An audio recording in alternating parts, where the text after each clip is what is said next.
14 months. That's how long we waited. 14 months of love built through glowing screens, long-distance calls, late-night laughter, and dreams we whispered across time zones.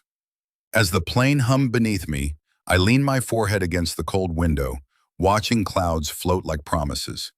Every bump, every mile brought me closer to her, Lily. She was the spark in my routine, the light in my tired days.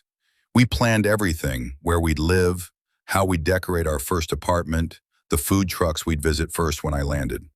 Now, here I was, midair, clutching a small envelope in my backpack, the one with my handwritten vows. And for the first time in over a year, we were about to be in the same place. I smiled. My fingers tapped nervously on the tray table. I imagined her at the terminal, searching the crowd, scanning faces. Just a little more, I told myself, just a little more. The plane landed with a gentle jolt. My heart raced. I powered on my phone, half expecting a text to pop up.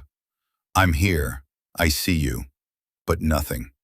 Still, I wasn't worried. She might be parking or planning a surprise. She loved surprises. I made my way through immigration, heart thudding like a drum. At baggage claim, I picked up the flowers I had pre-ordered, purple tulips and yellow daisies, her favorite. We once joked those were our colors, purple for her peace, yellow for my optimism. I stepped into the arrivals hall, eyes scanning the crowd. Families reunited, children jumped into their father's arms, lovers kissed through laughter and tears. But Lily wasn't there. 5 minutes passed, then 10. I checked my phone again, still no messages. Maybe she was caught in traffic, maybe she was almost here. I told myself to stay calm. After all, she promised, 15 minutes, then 30. I stood still, bouquet in hand, at gate 4C. I watched wave after wave of passengers reunite. Some cried, some screamed with joy. Me? I just stood there, refreshing her messages, calling, straight to voicemail. I sent a text. Hey love, I'm here. You okay? No reply. The airport buzzed around me, full of life, but I was fading into stillness. Every scenario ran through my head. Maybe her car broke down. Maybe she forgot her charger. Maybe... Then something in my gut shifted. Itumawan Sam. The waiting didn't feel like waiting anymore. It felt like being left behind. James?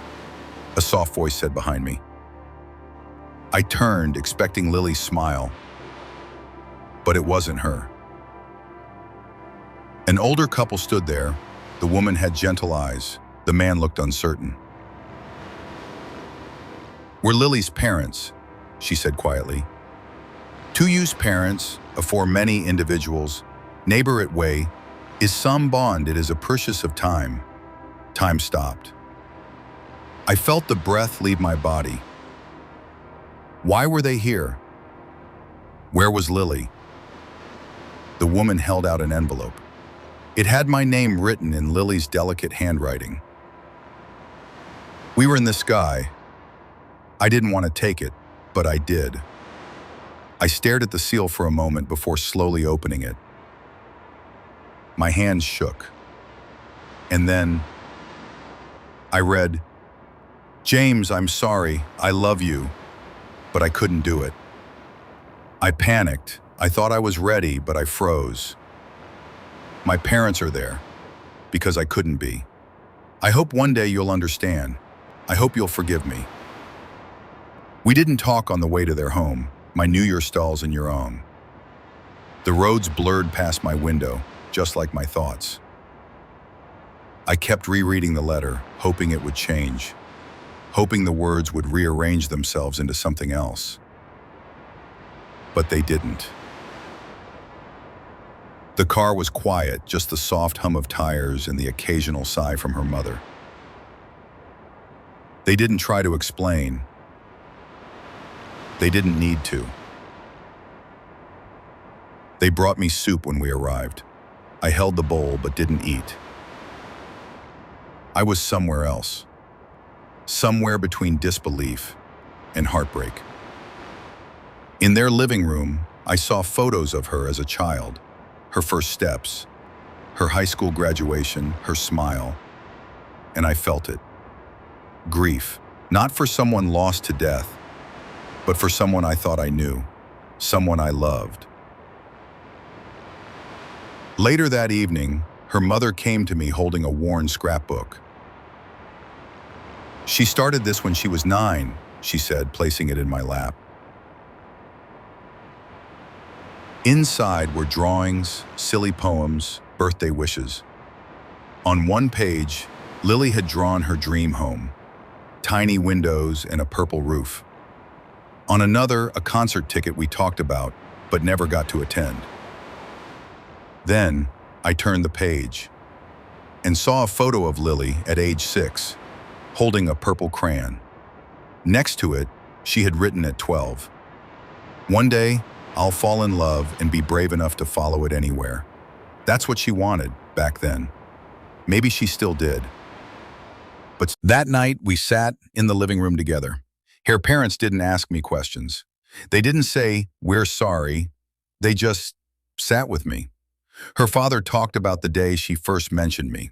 She lit up, he said. We hadn't seen her that excited in years. Her mother smiled. She used to reread your texts like they were poetry. She'd laugh, blush, sometimes cry. She loved you. It hurt to hear those things, to know how deep it ran, yet still she didn't come. But it also helped. It was like they were helping me carry the weight she left behind. The next morning, I found her father waiting at the kitchen table. Without saying a word, he slid a small wooden box toward me. "She had this made for you," he said quietly. I opened it. Inside was a simple keychain, 2 initials, J and L, engraved into a silver disc. Below it, a set of coordinates. I typed them into my phone. It pointed to the very terminal I had arrived at, Gate 4C. On the back, it read, "Our journey begins here." That's when the tears came, not from betrayal, but from the echo of a love that had been real, even if unfinished, even if afraid. I packed slowly. The flowers I brought for her had wilted, but I still carried them out with me. They were part of this story now, a symbol of what could have been, and what was never meant to be. Her mother hugged me tight at the door. She whispered, "I know this isn't what you hoped for, but thank you for loving our daughter." I didn't know what to say, so I just nodded. As her father helped with my bag, he handed me a folded sheet of paper.